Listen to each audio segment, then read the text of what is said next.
रायसीन नगर साहित्यिक महोत्सव का शुभारंभ हमारे द्वारा 2022 के अंदर शुरू किया गया।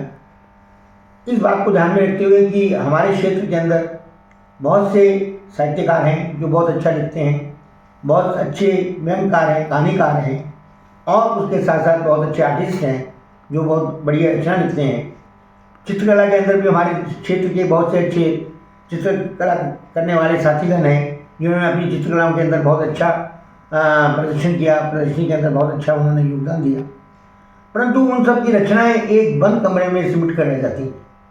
वो रचनाएं जो लिखते हैं, जो करते हैं, या हमारा नौजवान सृजन करता है, वो कुछ समय तक बड़े जोश में करता है, उसके बाद उनकी रचनाओं को जब कोई सुन नहीं पाता या उनकी पहुंच नहीं पाती तो रचनाएं एक बंद कमरे में किताबों में बंद होकर रह जाती हैं। रायसीन नगर साहित्य महोत्सव ने इस बात को ध्यान में रखते हुए एक अपील की कि जो हमारे क्षेत्र के बंधु लिखते हैं वो हमारे मंच पर आएँ, और इस मंच पे उन्होंने एक सामूहिक प्रदर्शनी का आयोजन किया गया जिसमें कविता पाठ, व्यंग्यकारों की कहानीकार की कहानियाँ और चित्रकला की प्रदर्शनी, आर्ट गैलरी की प्रदर्शनी, और इसी प्रकार से अन्य चीज़ों को एक साथ एक छत के नीचे करने का संकल्प, जिसके अंदर 2022 का जो हमारा आयोजन रहा रायसीन साहित्य महोत्सव का बहुत सफल रहा। उसी प्रकार से हम आज 28 फरवरी को हमने एक और साहित्यिक महोत्सव का आयोजन किया जिसमें हमने योगेंद्र हांडा की पुस्तक अनुभूति का विमोचन किया।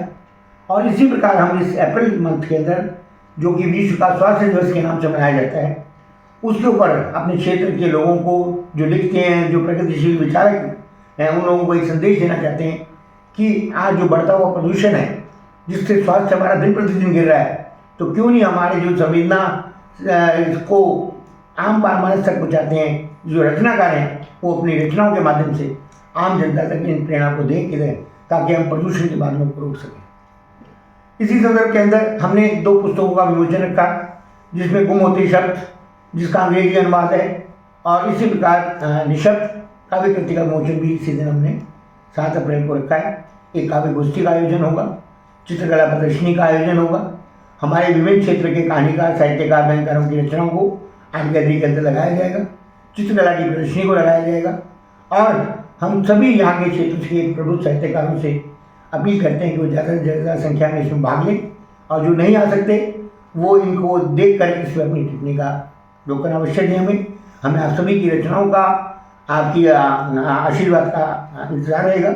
इन्हीं कामनाओं के साथ, शुभकामनाओं के सहित आपका डॉक्टर गोपाल कृष्ण हांडा, जो वेटी प्रकाशन की तरफ से आप सभी को पुनः आमंत्रित करते। डॉक्टर हांडा जी द्वारा लिखित निशब्द किताब की समीक्षा भवानी शंकर व्यास जी द्वारा की गई है। उनके द्वारा की गई समीक्षा के कुछ अंश मैं आप सभी के सामने प्रस्तुत करना चाहती हूँ। कविताओं की विशेषता यह है कि पाठकों के मन में उनकी अनुगूंज बराबर बनी रहती है। उनकी कविताओं को पढ़ने के बाद पाठक उनकी आगामी काव्य कृति की प्रतीक्षा करने लगते हैं। ऐसा कम कवियों के साथ होता है। मैं उन्हें उनकी सफल काव्य कृति निशब्द के लिए बधाई देता हूँ। डॉक्टर हांडा जी ने अपनी कविताओं में कई नए शब्दों का प्रयोग किया है जो अन्य साहित्यकारों के द्वारा नहीं किया गया है अभी तक, तो उनका मैं आपको जिक्र करना चाहूँगी। जैसे मूर्छित होती संवेदनाएं, अर्थहीन, हमारे चेहरों पर लगे मुखौटे, बोलते कुछ दिखते और हैं, मैं और तुम अपने आप में उलझकर नदी के किनारे बन गए, राहत का कटोरा पकड़े, जज्बातों से खेलना, राजनीतिक इत्यादि। भवानी शंकर व्यास जी ने लिखा है, मुझे डॉक्टर गोपाल कृष्ण हांडा जी की 2 काव्य कृतियों ब्रह्मास्त्र तथा गुम होते शब्द की विवेचना का अवसर मिला था। आज मेरे सामने उनकी नवीनतम काव्य कृति निशब्द है। उनकी सभी 51 कविताओं के आद्योपांत आस्वादन के बाद मैं कह सकता हूँ कि इनमें जीवनानुभव तथा काव्यानुभव का अद्भुत समन्वय है। व्यापकता का इतना सर्वसमावेशी विस्तार है कि आश्चर्य होता है।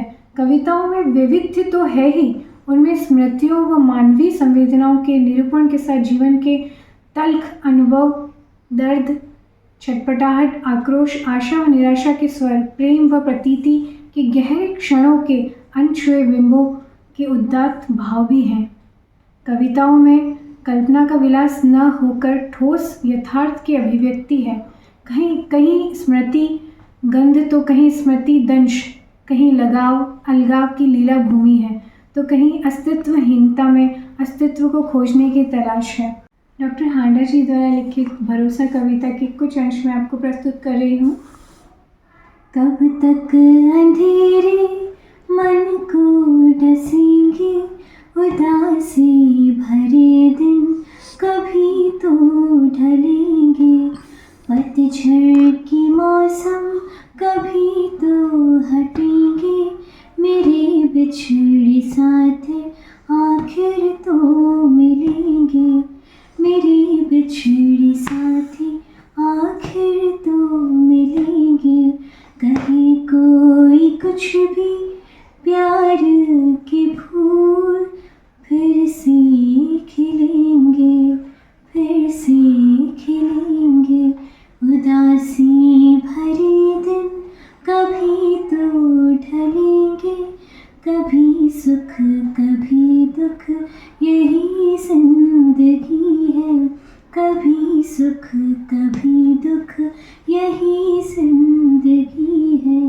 अपने परख ले भरोसा, साहिल तुझे मिलेंगे, कब तक अंधेरे मन को डसेंगे, उदासी भरे दिन कभी तो ढलेंगे, उदासी भरे दिन कभी तो ढलेंगे। 5 ललित कलाएं हम जानते हैं, जिसमें से संगीत कला, वास्तुकला, मूर्ति कला, चित्रकला और काव्य कला।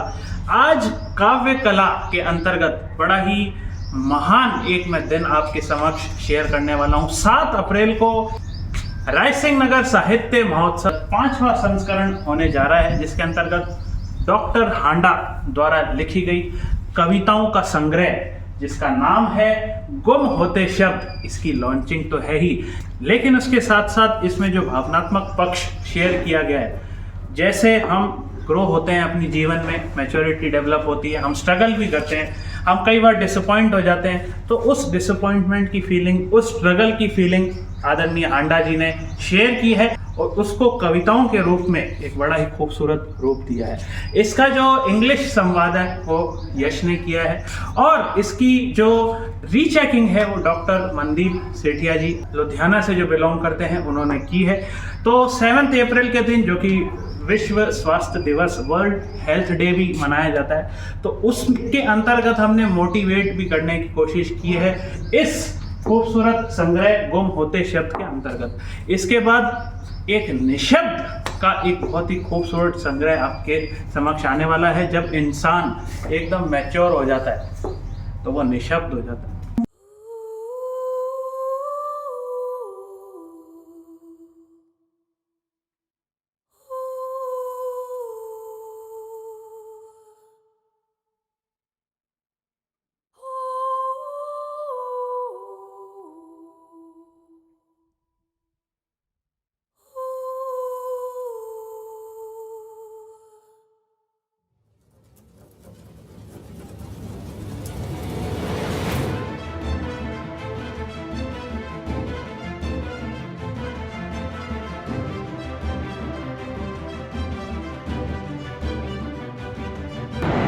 नमस्कार दोस्तों, अभी मैं हूँ योगेंद्रनाथ हांडा मेमोरियल हॉल में, जो कि शकुंतलम पीजी कॉलेज का एक बहुत ही अभिन्न अंग है।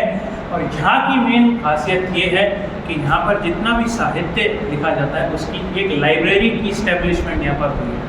100 से अधिक लेखक हमारे साथ जुड़े हैं जिनको अपॉर्चुनिटी नहीं मिल पाती है, जो अपनी कलाकृति को आगे शेयर करना चाहते हैं लेकिन शेयर नहीं कर पाते। 300 से अधिक पुस्तकों का संग्रह हमारे पास है ना।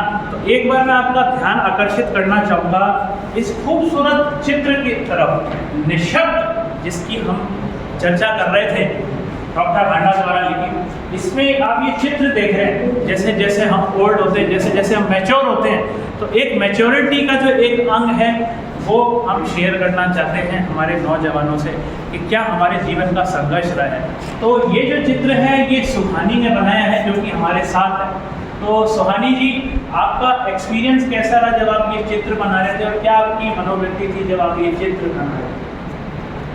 इसको बनाते टाइम बस यही था जो सर ने बोला था कि बुक में जो भी न्यू जनरेशन और ओल्ड जनरेशन के बीच में जो एक विवाद टाइप चलता है वो प्रदर्शित करना था, तो वही मैंने माइंड में लेकर करना है। जी, और आपके चित्र से बिल्कुल हमें ये अनुभूति होती है कि वाकई में कि अब तो सिर्फ कर्मों द्वारा, स्ट्रगल द्वारा ही हम समझें उस संघर्ष को, इसलिए इसका नाम है निशब्द। और एक और सूचना मैं आपको देना चाहूँगा इसी वीडियो के माध्यम से, इस खूबसूरत ऑर्गेनाइजेशन के ज़रिए शकुंतलम पीजी कॉलेज में हम प्रतिस्पर्धा भी रखवाते हैं जो कि फरवरी में हुई थी, जिसका रिजल्ट आना बाकी है। लेकिन आजकल आप देखते हैं कि ये जो साहित्य की जो कला है ये थोड़ी धूमिल होती जा रही है, तो इसको बढ़ावा देने हेतु हम कंपटीशन भी रखते हैं। तो जितने भी हमारे साहित्यकार हैं जो इसमें रुचि रखते हैं हम उनको न्योता भी देते हैं, हम उनको बेस्ट विशेष देना चाहेंगे। और मैं बधाई देना चाहूँगा शकुंतलम पीजी कॉलेज को, डॉक्टर भांडा को, कि अपनी कृतियों द्वारा इतनी महान अनुभूति तो हमें वो करा ही रहे हैं, लेकिन इस साहित्यिक पक्ष को भी वो आगे बढ़ाने हैं अपनी अनुभूति द्वारा, अपने एक्सपीरियंस द्वारा और अपनी इंस्पिरेशन द्वारा। Thank you so much, we wish all the very best.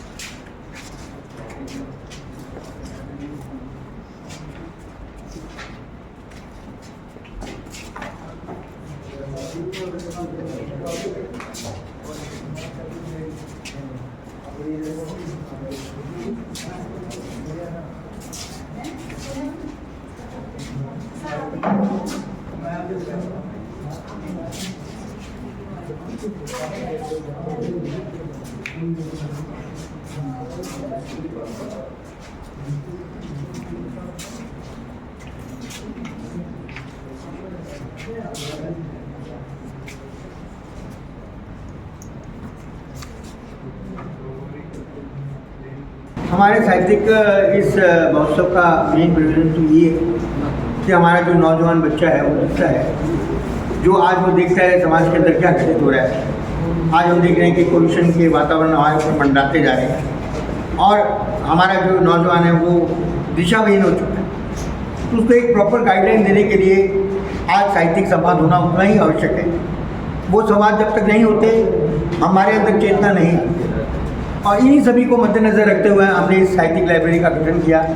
हम उन बच्चों को लेकर आए जो अपने स्केच पेन से जिन्होंने चित्रों को डाला, वातावरण में होती हुई कमियों को निखारा और हमारे समक्ष उन्होंने प्रस्तुत किया।